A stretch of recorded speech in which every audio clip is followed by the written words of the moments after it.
दोस्तों नमस्ते। मैं हूं सत्यम सैनी और आज हम इतिहास के पन्नों में एक ऐसे सफर पर निकलने वाले हैं जो अक्सर किताबों में कहीं खोसा जाता है। हम बात करने वाले हैं दिल्ली सल्तनत के चौथे वंश सैयद वंश की। ये वो दौर था जब दिल्ली तैमूर लंग के भयानक आक्रमण की राख से अभी उबर ही रही थी। चारों तरफ अराजकता थी, सत्ता बिखर चुकी थी और भविष्य अनिश्चित था। इसी उथल पुथल के बीच 1414 ईस्वी में एक शख्सियत उभरती है, खिज्र खां, जिसने एक नए वंश की नींव रखी। ये कहानी सिर्फ राजाओं और उनकी लड़ाइयों की नहीं है, बल्कि ये कहानी है पहचान की, वफादारी की और सत्ता के बदलते स्वरूप की। सोचिए, एक ऐसा वंश जिसने दिल्ली पर राज तो किया, लेकिन उसके शासक खुद को कभी सुल्तान नहीं कहते थे। वे खुद को तैमूर का प्रतिनिधि यानी रैयत-ए-आला कहते थे। ये एक बहुत ही गहरी और दिलचस्प बात है। क्यों उन्होंने ऐसा किया?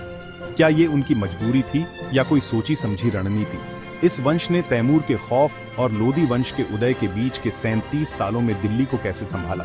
आज के इस वीडियो में हम सैयद वंश के इसी रोमांचक और रहस्यमयी इतिहास को परत दर परत खोलेंगे। हम खिज्र खां के उदय से लेकर आलम शाह के स्वेच्छा से सत्ता त्यागने तक की पूरी कहानी को समझेंगे। तो कुर्सी की पेटी बांध लीजिए, क्योंकि हम टाइम मशीन में बैठकर उस दौर में जा रहे हैं जब दिल्ली की किस्मत एक बार फिर लिखी जा रही थी।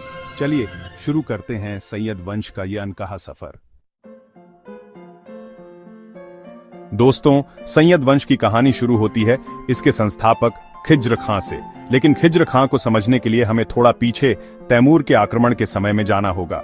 जब तैमूर ने 1398 में दिल्ली को लूटा और तबाह कर दिया, तो उसने यहां सीधा शासन करने की बजाय अपने एक वफादार को सत्ता सौंपने का फैसला किया।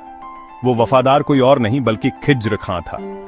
तैमूर दिल्ली से लौटते समय खिज्र खां को मुल्तान, लाहौर और दीपालपुर का गवर्नर नियुक्त कर गया। ये खिज्र खां के लिए एक बहुत बड़ा मौका था। एक ऐसी जमीन थी जहां से वो अपने भविष्य की इमारत खड़ी कर सकता था। उस समय दिल्ली की गद्दी पर तुगलक वंश का कमजोर शासन था। खिज्र खां ने इस मौके को पहचाना। उसने धीरे धीरे अपनी ताकत बढ़ाई, अपने प्रभाव क्षेत्र को पंजाब और उसके आसपास के इलाकों तक फैलाया। वो सही समय का इंतजार कर रहा था। आखिरकार 1414 में उसने दिल्ली पर चढ़ाई की और तुगलक शासक दौलत खां लोदी को हराकर दिल्ली की गद्दी पर अपना अधिकार जमा लिया। यहीं से सैयद वंश की शुरुआत होती है। लेकिन यहाँ एक बहुत ही दिलचस्प मोड़ आता है। दिल्ली का शासक बनने के बावजूद खिज्र खां ने कभी सुल्तान की उपाधि धारण नहीं की। उसने खुद को हमेशा तैमूर के प्रतिनिधि के रूप में ही पेश किया। वो खुद को रैयत-ए-आला कहता था, जिसका मतलब होता है सबसे ऊंचा मुखिया। उसने अपने सिक्कों पर भी तैमूर और उसके उत्तराधिकारी शाहरुख का नाम खुदवाया।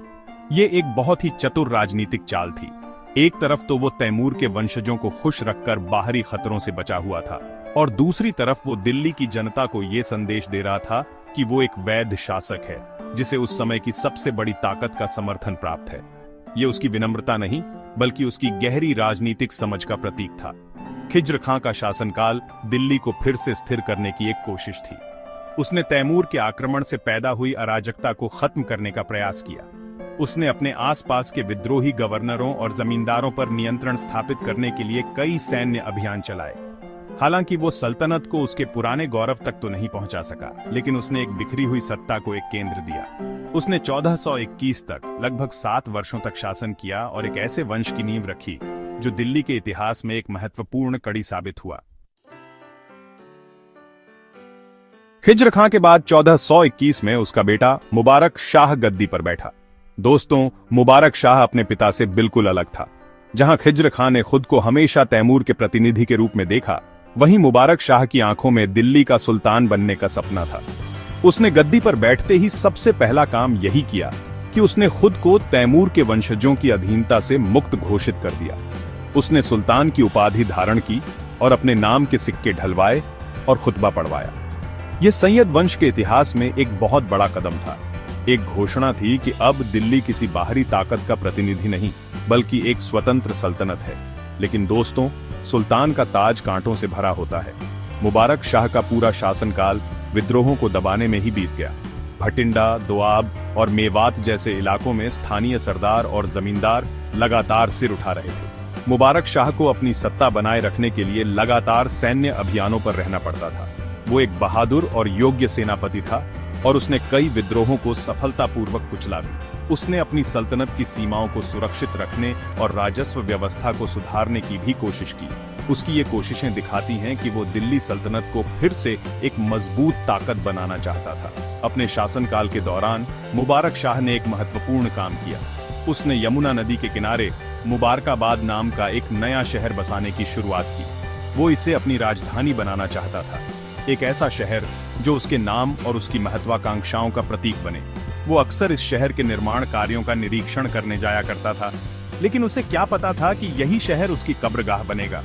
उसकी बढ़ती ताकत और स्वतंत्र नीतियों से उसके ही कुछ अमीर और दरबारी नाखुश थे। वे उसके खिलाफ षड्यंत्र रच रहे थे। 1434 में जब मुबारक शाह अपने नए शहर मुबारकाबाद का निरीक्षण कर रहा था, तभी उसके कुछ विश्वासघाती अमीरों ने, जिसका नेतृत्व सरवर उल मुल्क कर रहा था, धोखे से उसकी हत्या कर दी। एक महत्वाकांक्षी सुल्तान जो अपने वंश को एक नई पहचान देना चाहता था, एक षड्यंत्र का शिकार हो गया।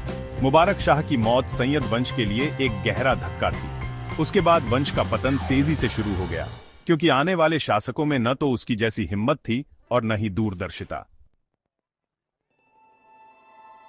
मुबारक शाह की दुखद हत्या के बाद दिल्ली की गद्दी पर उसके भतीजे मोहम्मद शाह को बिठाया गया।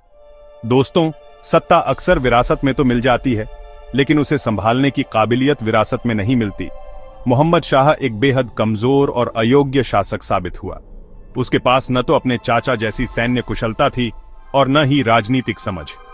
वह ज्यादातर समय भोग विलास में डूबा रहता था और शासन का काम उसने अपने वजीर सरवर उल मुल्क के हाथों में छोड़ दिया था।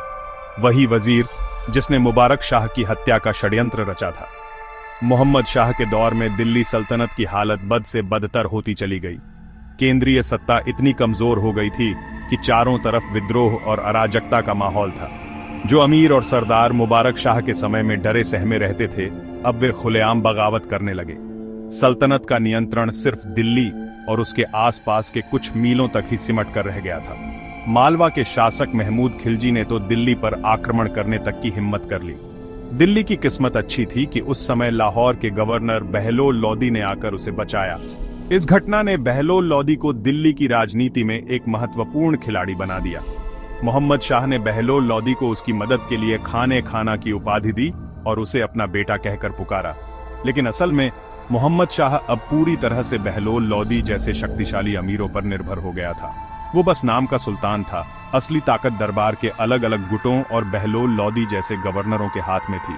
उसका शासनकाल सैयद वंश के ताबूत में एक और कील ठोकने जैसा था। मोहम्मद शाह ने लगभग 12 वर्षों तक शासन किया, लेकिन उसका शासनकाल किसी भी उपलब्धि के लिए नहीं, बल्कि सल्तनत के बढ़ते पतन के लिए याद किया जाता है।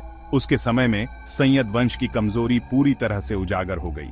यह स्पष्ट हो गया था कि यह वंश अब ज्यादा दिनों तक दिल्ली की गद्दी पर नहीं टिक सकता। 1445 में उसकी मृत्यु के साथ ही सैयद वंश का पतन लगभग तय हो गया था और मंच तैयार हो रहा था एक नए वंश के उदय के लिए, जिसका नेतृत्व कोई और नहीं बल्कि बहलोल लोदी करने वाला था। मोहम्मद शाह की मृत्यु के बाद उसका बेटा आलम शाह गद्दी पर बैठा और उसने अलाउद्दीन आलम शाह की उपाधि धारण की। दोस्तों, इतिहास में ऐसे शासक बहुत कम हुए हैं जिन्होंने स्वेच्छा से अपनी गद्दी छोड़ दी हो, और आलम शाह उन्हीं में से एक था। वो सैयद वंश का अंतिम और शायद सबसे उदासीन शासक था। उसे दिल्ली की राजनीति, दरबार के षड्यंत्रों और सल्तनत को संभालने की जिम्मेदारी में कोई दिलचस्पी नहीं थी।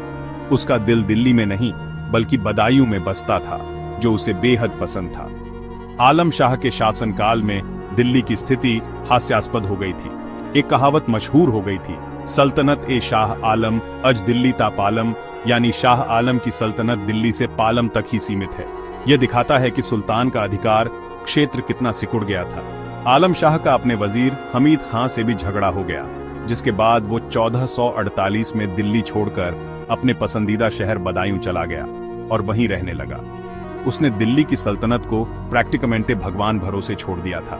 दिल्ली की गद्दी खाली थी और सत्ता का केंद्र बिखर चुका था। इस स्थिति का फायदा उठाने के लिए सबसे सही व्यक्ति था बहलोल लोदी। वो पहले से ही पंजाब में अपनी ताकत बढ़ा चुका था और दिल्ली पर नजरें गड़ाए हुए था। आलम शाह के वजीर हमीद खां ने बहलोल लोदी को दिल्ली पर नियंत्रण करने के लिए आमंत्रित किया। बहलोल लोदी ने इस सुनहरे मौके को हाथ से जाने नहीं दिया। उसने दिल्ली पर कब्जा कर लिया, लेकिन उसने तुरंत खुद को सुल्तान घोषित नहीं किया। उसने बड़ी चतुराई से आलम शाह को एक पत्र लिखा। उस पत्र में बहलोल लोदी ने कहा कि वो तो बस आलम शाह के प्रतिनिधि के तौर पर ही शासन कर रहा है। इस पर आलम शाह, जो बदायूं की आरामदायक जिंदगी से खुश था, ने जवाब में लिखा कि वो स्वेच्छा से दिल्ली की गद्दी बहलोल लोदी को सौंपता है, क्योंकि वो अपने पिता मोहम्मद शाह द्वारा बहलोल को अपना बेटा मानने के रिश्ते का सम्मान करता है। इस तरह 1451 में बिना किसी खून खराबे के सत्ता का हस्तांतरण हो गया। सैयद वंश का 37 साल का शासन समाप्त हुआ और दिल्ली में लोदी वंश की स्थापना हुई। आलम शाह 1478 तक बदायूं में एक सामान्य जागीरदार की तरह जीवित रहा। तो दोस्तों, ये थी सैयद वंश की कहानी। एक ऐसा वंश जो तैमूर की आंधी के बाद आया और लोदी वंश के उदय से पहले एक पुल की तरह काम कर गया। अक्सर इतिहास के बड़े बड़े साम्राज्यों और शक्तिशाली सुल्तानों की कहानियों में सैयद वंश जैसे छोटे कार्यकाल वाले वंशों को उतनी तवज्जो नहीं मिलती, लेकिन मेरे हिसाब से असली स्पिरिचुअल और स्ट्रैटेजिक लेसन हमें इन्हीं कहानियों से मिलते हैं। खिज्र खां की कहानी हमें सिखाती है कि कभी कभी सबसे बड़ी ताकत झुककर और सही समय का इंतजार करके हासिल की जाती है। उसने सुल्तान न बनकर भी सुल्तान से ज्यादा राज किया। ये डीप पॉलिटिकल विजडम है। मुबारक शाह की कहानी हमें महत्वाकांक्षा और उसके अंजाम के बारे में बताती है। उसने अपने वंश को एक नई पहचान देने की हिम्मत तो की, लेकिन वो अपनों के ही षड्यंत्र को नहीं समझ पाया। ये हमें सिखाता है कि शक्ति के साथ साथ भरोसे और सही लोगों को पहचानने की कला भी उतनी ही जरूरी है। और अंत में आलम शाह की कहानी, ये शायद सबसे अनोखी है। ये हमें बताती है कि हर कोई सत्ता के लिए नहीं बना होता। कभी कभी सबसे बड़ी जीत पीछे हटने और वो जीवन चुनने में होती है जो आपको सच में शांति दे। इतिहास सिर्फ तारीखें और नाम नहीं है दोस्तों, ये इंसानी फितरत, महत्वाकांक्षा, गलतियों और सीखों का एक गहरा समंदर है। सैयद वंश की कहानी हमें यही याद दिलाती है कि सत्ता कितनी अस्थायी होती है और समय के चक्र में बड़े बड़े साम्राज्य भी कैसे रेत के किलों की तरह ढह जाते हैं। उम्मीद है आपको आज के इस सफर में मजा आया होगा और कुछ नया सीखने को मिला होगा। अगर आपके कोई विचार हैं तो नीचे कमेंट्स में जरूर बताएगा। द रणवीर शो और सत्यम सैनी की तरफ से आज के लिए बस इतना ही। मिलते हैं अगले वीडियो में। जय हिंद।